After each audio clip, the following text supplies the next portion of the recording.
grab your cups, grab your matcha, grab your cacao, that's what I got, grab your coffee, grab your drink, because we're about to get into it. My dog is like somewhere here, so if you see something moving there, that's her. Okay, so you're here. I'm gonna start off by saying this video is not gonna be some passive aggressive version of me telling you to quit being a little bitch. Which is like literally a trend I'm seeing online, and there's nothing wrong with that. Sometimes we legitimately need to hear that, but this isn't that video. There's genuinely certain things that have been circulating within my mind and my body as we end 2023 and enter 2024 that really feel good. These messages feel good, and I know that if you're here, you're meant to hear them. Maybe the whole thing, maybe a part of it, maybe 1 second, literally, that will change your life, your perspective, and will give you a fresh lens of life. Because that's what we're here for. This channel is built for me and you to talk with each other, to lift each other up, to open up our perspectives, and like literally live our best lives, right? So the first thing I really want us to talk about is releasing victimhood. Now, sometimes we are literally victims of horrible things, like being victim of domestic violence, being victim of abuse, being unconsciously victim of being around narcissists. There are so many narcissists in our society these days. Being a victim of someone who's a victim. So if someone has trauma and they're taking it out on you, it's like it hurts to see, but you can also be like a victim of that ripple effect. They're a victim, and then it can pile on. So part of that is just acknowledging sometimes things happen in this life, and to own it within, and to genuinely say, okay, I'm gonna seek help, I'm gonna seek therapy for this. And then there's the type of victimhood I want to address really specifically in this video. And that is when we unconsciously subscribe to stories that just genuinely don't serve us. Like, sometimes there are things that will happen, like you'll have an astrology reading, you'll have a human design reading, you'll have a conversation with your friend, you'll be like, oh, I'm just that kind of person. Like, we think certain things because of how life has been, and then we see our limitations in the stories that are delivered to us. So what do I mean by this? So I'll give you a real primo example. I had my human design read to me, and it was actually quite empowering in nature. But then I heard this one thing, and my mind gripped onto it. My mind went, because I have in the human design open head, open anja, so that means, for those of you who don't know human design, it means that I see a lot of the thoughts around, and I need to take time to decipher which thoughts are mine. And so part of that can be very empowering, because it's like, wow, I can really see all the different layers. And the other part is, oh no, I need to go and hide so that I can have my space. I have to have my space in order to hear my own thoughts. And maybe there's truth in that, but the way I told myself that story was very much in a victim mindset. And I'm laughing because I got called out in a coaching group, and at first I was like, excuse me? Did you just call me a victim? I was pissed. But here's the thing, the person who communicated to me, the coach who communicated to me, I trust her. She has very good intentions. She's not one of those, we all have had the coach who's slightly condescending, and you're like, I don't know about your intentions, but I'm not feeling what you're saying. You're triggering me, and it's not a good trigger. This trigger, I got called out, and I was like, wow, that's true. I am telling myself that story. Is that story serving me? Can I change the story? So I'm here to just put it out to you. Where in your life have you taken a little thing that was supposed to be empowering, like a reading, like a conversation with a friend, and you have created a victim story or a narrative that literally is not serving you? Sometimes, we even created ourselves. I realize, hang on, and I gotta read this to you. So in my journal, I wrote, this is a journal of mine. If you don't know, now you know. Step into the chrysalis. In this, we do a lot of identity shifting, story clarifying, what are the stories that we're telling ourselves? What are the stories we're confirming every single day? So in this manifestation world, I really got trapped in this, it has to be easy. If it's not easy, you're doing it wrong.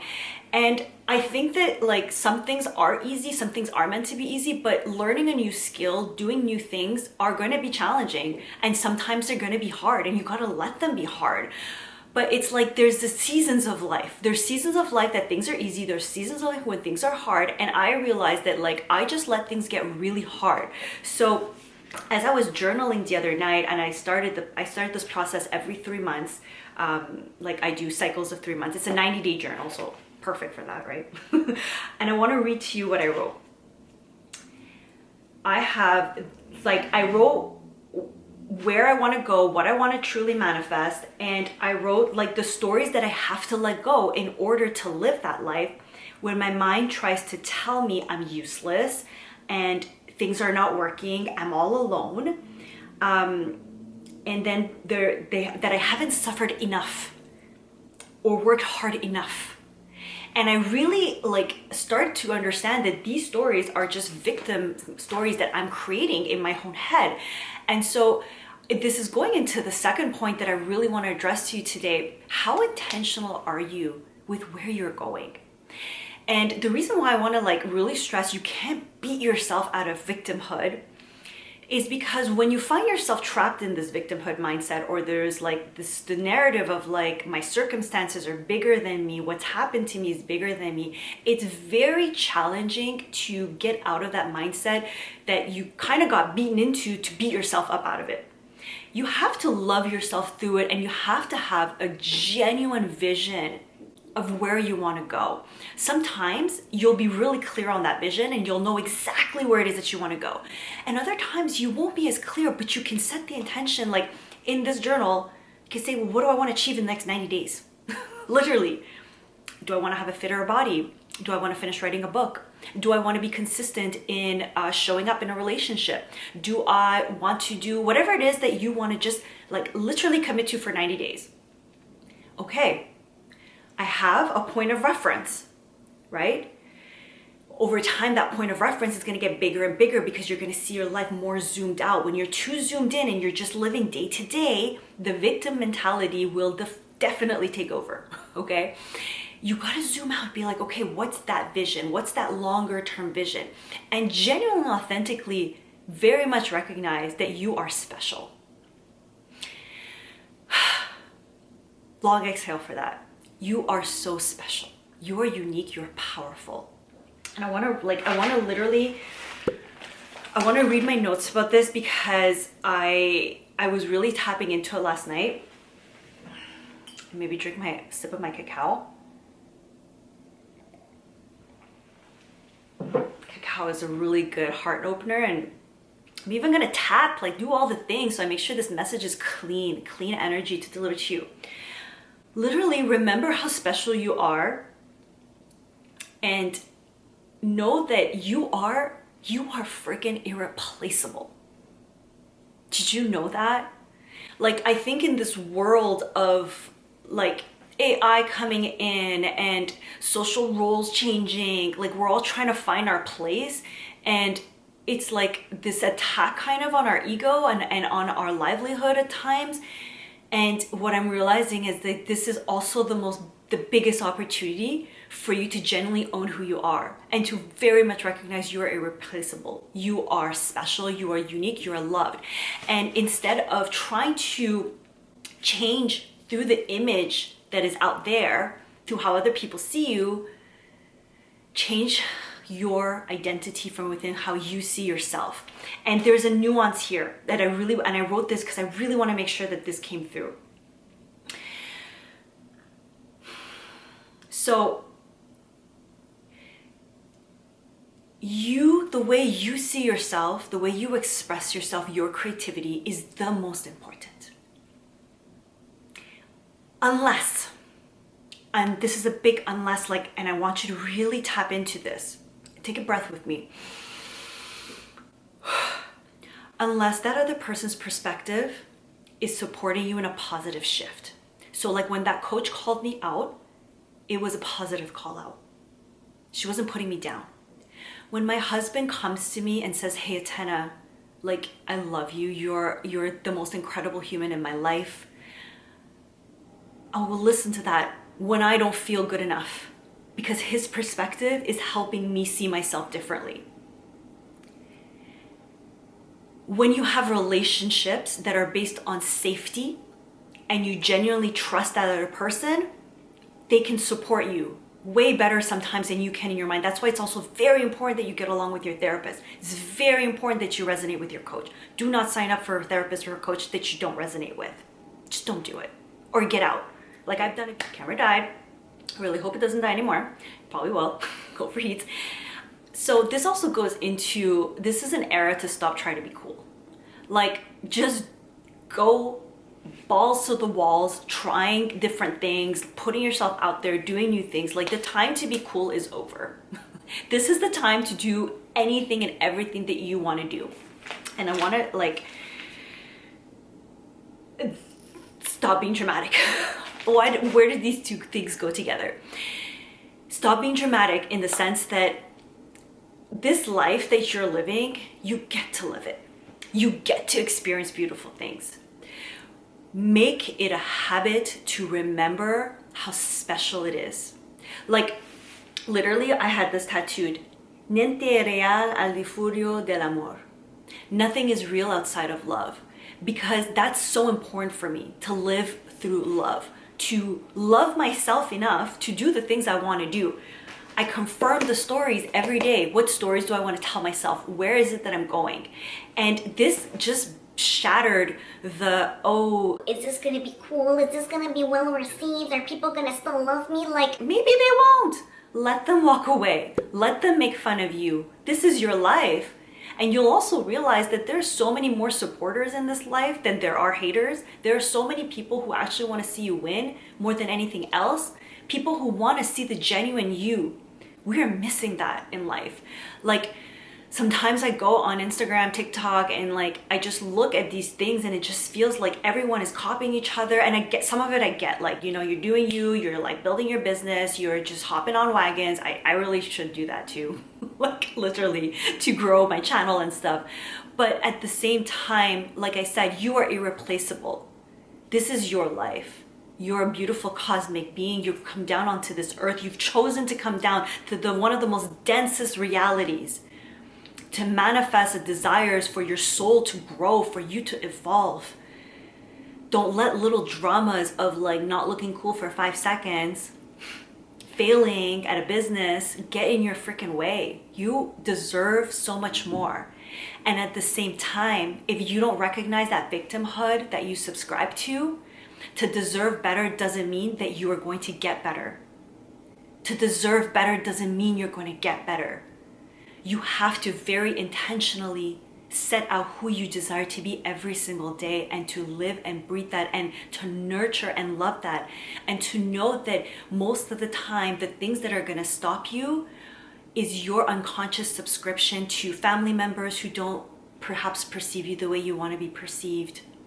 Society that has a norm that you're like, well, this doesn't really make sense to me, but I feel like I gotta go along with this norm, but this norm is not for me. You're gonna have to be uncool and break that shit. You're gonna have to. I'm doing it with you. This video is a risk. I don't know how it's gonna be received. Y'all let me know. And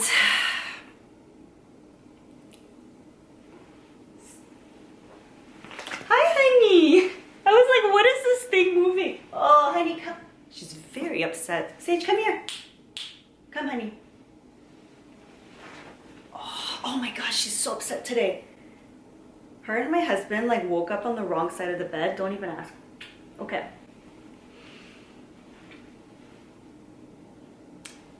I'll end with this final note. Every decision that you make throughout the day, everything comes back to you. You are the only person that lives with yourself 24 hours a day, 7 days a week, from the beginning of your life till the end of your life. You are in your head all the time. You are in your feels all the time. Every single action, reaction, decision comes back to you.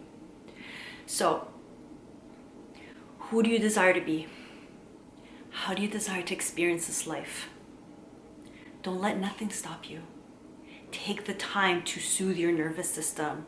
Get to know yourself, try different things. This last year, I tried different diets. I made new friends. Camera died like 4 times. I don't even know where the frick I am, but I want to end this by saying that every decision, again, comes to you. You got to always take the time. What's working for me? What's not working for me? How do I want to reframe what's not working for me? And how do I want to feed what is working for me? And to know that you are actually not meant to live this life alone. If you haven't seen my video about detachment, where I actually say, like, really watch out who you listen to, because a lot of creators and coaches are coming and attacking your unconscious anxious tendencies, telling you to detach from absolutely everything. And while a form of detachment is understanding that you are a soul living on this earth and you are always going to be with yourself, so you got to know how to rely on yourself. Know that the relationships you build with other humans, with your projects, with your life goals, they are what is going to help you propel forward. You are literally not meant to live your life alone. You're not meant to be cast away in this life. Like, shit will bother you. People will trigger you. How do you want to relate to the triggers? Who are the people that you want to surround yourself with that are going to trigger you? Like, when my husband triggers me, I welcome it, because it's an opportunity always for me to level up. When a coach that I trust triggers me, I'm like, okay, you're showing me something that I need to work on. And so I hope this, I don't know if it's a rant or a chat or a soul activation, served you. Let me know in the comments below if you're all the way here to this point. I genuinely hope you've given this video a thumbs up and you consider subscribing and letting me know what works for you in this channel, what doesn't work for you. Because I want to grow this baby. I want us to grow our community. I want us to embrace our best lives. And I'm not doing it by myself. We're doing it together. So until the next video, beautiful soul, much love. Bye. P.S. I'm releasing a I am blessed meditation to genuinely help you with this process of seeing life through the blessed lens. I think it's really time that we start seeing the blessings in the problems versus the problems in all our blessings, and like just genuinely shift that mindset. So look out for that next video. Make sure you turn on that bell notification is what I'm trying to say. Okay, now I'm done. Bye.